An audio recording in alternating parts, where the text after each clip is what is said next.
Lehen gizakiak lurra zapaldu zuenetik, elikatzea izan da giza espeziaren ardura nagusietariko bat.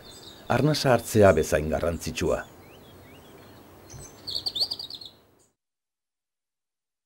Gizakia, hasiera batean ehiztaria eta fruitu biltzailea izan zen. Ez zuen suaren berri eta atapuerkako indusketen ondorioz egindako azterketa batzuek diotenez, litekeena da sarraskijalea izatea ere. Beste harrapariek uzten zutena bilatzen zuen, harraparia eta ehizakia batera zelako.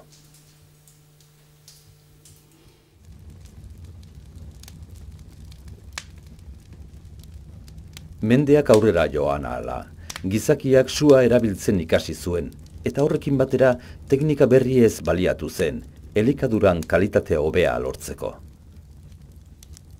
Horrek bizitza luzatu zion.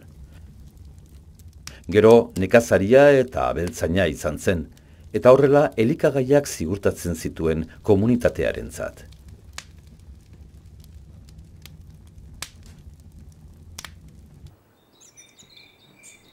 Giza zibilizazioaren garapena, neurri handi batean, elikadurak markatu du.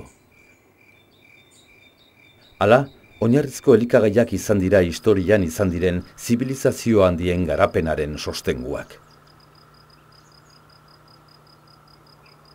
Arrozaren, gariaren eta artoaren zibilizazioez hitz egin dezakegu.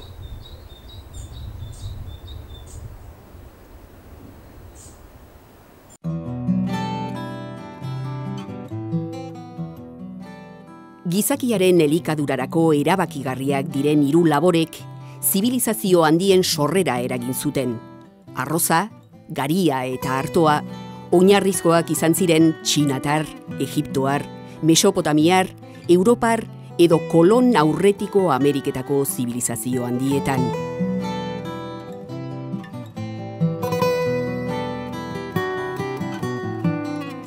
Zibilizazio horiek 3 zerealok landatu zituzten, eta horietaz baliatu ziren bere gizartearen, ekonomiaren eta politikaren bilakaerarako. Zereal horiek hazi izanak, era berean, herritarren egonkortasuna eta planetaren ezagutza zehatzagoa ekarri zuen, urtaroen behaketatik astronomiara. Nekazaritzaren aurrerapena eragin eta gizadiaren elikaduraren oinarriak ezarri zituen.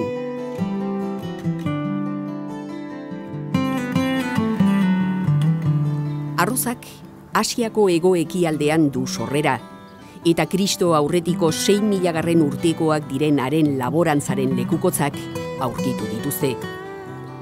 Gariarekin batera, planetan gehien jaten den labore da. Txinan, Indian, Japonian eta Asian orokorrean sortu ziren inperio eta gobernu handiak arrozaren kulturan loratu ziren.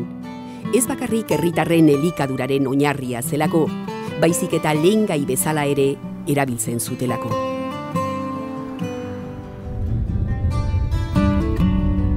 Garia erabakigarria izan zen mendebaldeko zibilizazio handien sorreran.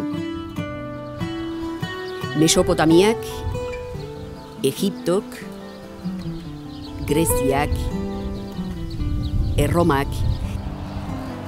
eta geroago Europako iparrak eta mendebaldeak garia izan dute aliatu nagusia aurrera egiteko. Artoaren sorterria erdialdeko Amerikan dago. Denboraren poderioz, Kanadatik Argentinara zabaldu den zereal honek elkarbizitza luzea izan du Amerikako zibilizazioekin. Aztekak, Maiak edota Inkak artoaz baliatu ziren izan zuten garapen maila lortzeko. Laburbilduz, hauxe esan dezakegu. 3 labore horiek lantzeak simbolizatzen duela gizakiak ingurumenari egokitzeko duen gaitasuna, eta era berean, zibilizazio askoren bilakaera markatu duela.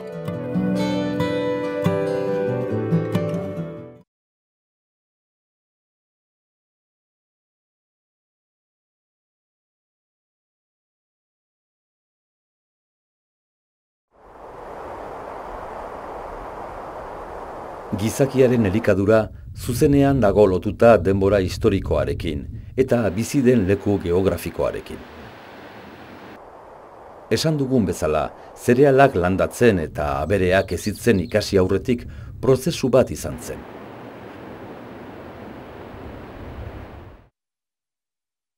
Gauza bera gertatzen da elikatzeko erarekin. Badago prozesu bat non gizakiak elikagaiak ziurtatzeko aukera berriak deskubritzen dituen. Suak, elikagaiak gordetzeko teknikek eta elikagai horiek prestatzeko erak elikaduraren bilakaera modelatuko dute gizakiaren onerako.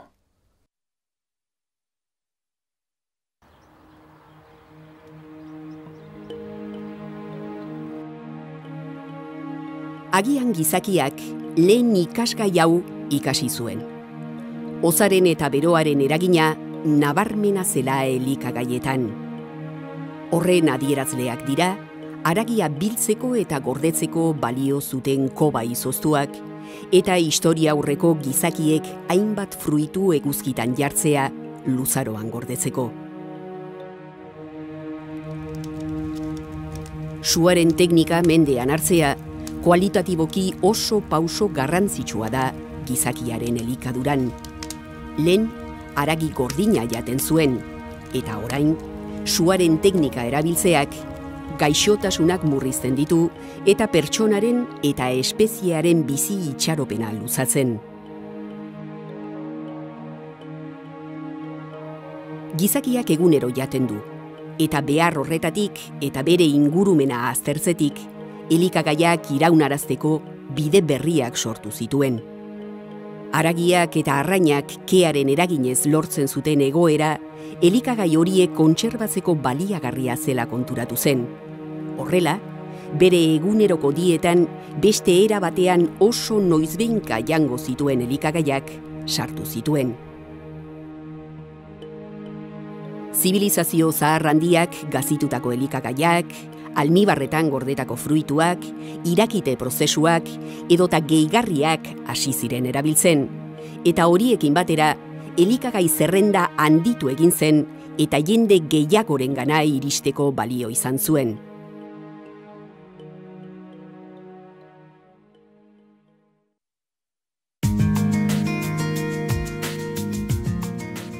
Elikagaien garrantzia.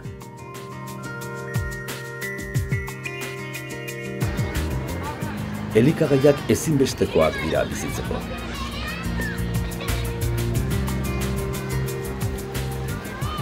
Energia iturria dira, eta organismoa eraikitzeko behar ditugu molekulak elikagaietan daude.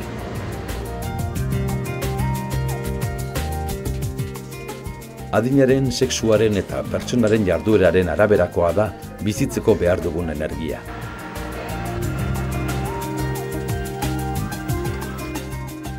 Batez beste gizon heldu batek eguneko 3.000 kilokaloria behar ditu. Eta emakume batek 2.500.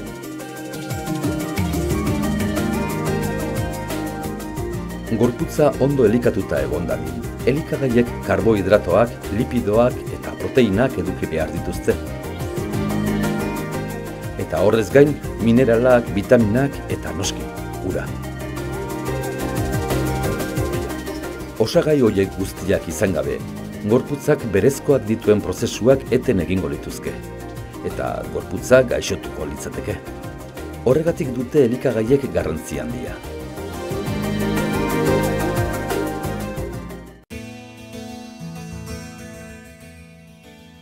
Zer da dietetika?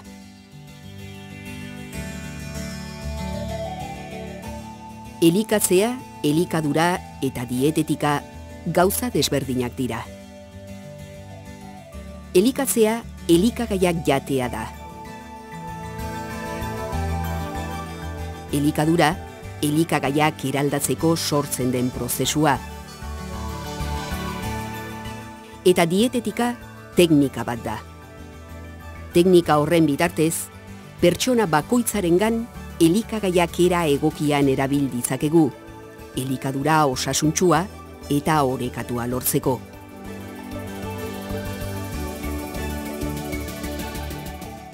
dietetika oso gai eztabaidagarria da. Oso zaila baita, onar daitekeen dieta unibertsal bat aurkitzea. Hori horrela da, planetan dauden milioika elikagaiengatik, eta baita pertsona bakoitzak bere elikadura duelako ere. Halere, munduko osasun erakundeak kopuru batzuk ezarri zituen, organismoak behar dituen elikagarri energetikoak eta erregulatzaileak, kaloriak, proteinak, mineralak eta vitaminak orekatuak izateko. Horrela, proteinen ekarpen kalorikoak 15% izan behar du. Gluzidoek, karbohidratoak, gutxienez, ekarpen kalorikoaren 45% eta 60 artean izan behar dute. Lipidoek, koipeak, ez dute gainditu behar kaloria guztien 130%.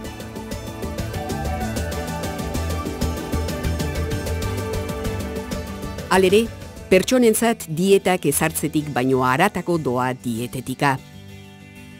Teknika horren bidez jabetzen gara, elikaduran ez dutela parte hartzen elikagaiek bakarrik, eta badaudela faktore sozioekonomiko asko, pertsonaren egoera eta elikadura beharrak baldintzatzen dituztenak.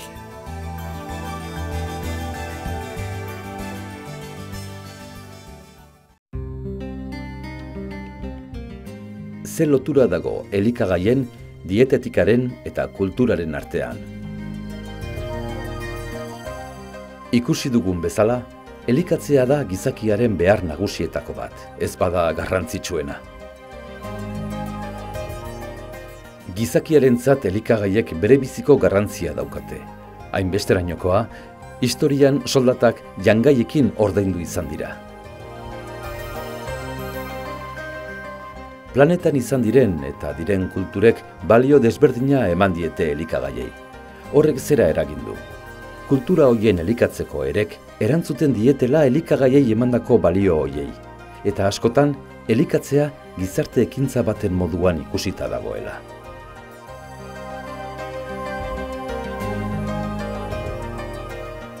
Erlijioek ere markatu dute elikagaien bilakaera kulturala.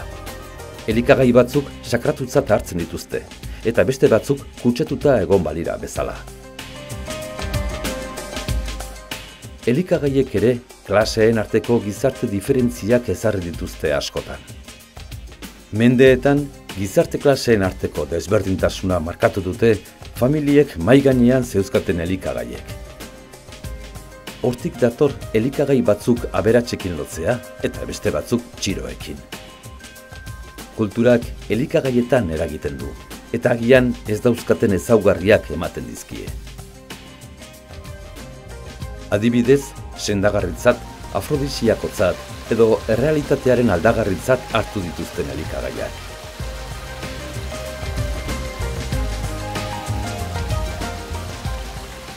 Gizakiaren behar biologikoa da ura edatea. Hala ere, ardoa, garagardoa edo freskagarri bat edateak konotazio soziokultural nabarmenak ditu, eta gizarteak barneratu egin ditu. Beraz, nabaria da kulturek elikagaietan utzitako aztarna, eta gauza bera gertatzen da dietetikarekin. Dietetika, elikagaien inguruan gizakiak pilatu duen ezagutzaren ondorio kulturala da. Dietetika, pertsonen elikadura egokiaz arduratzen den zientzia da. Dietetikak pertsonari lagundu nahi dio, bai osasuntsu dagoenean, bai gaixotzen denean.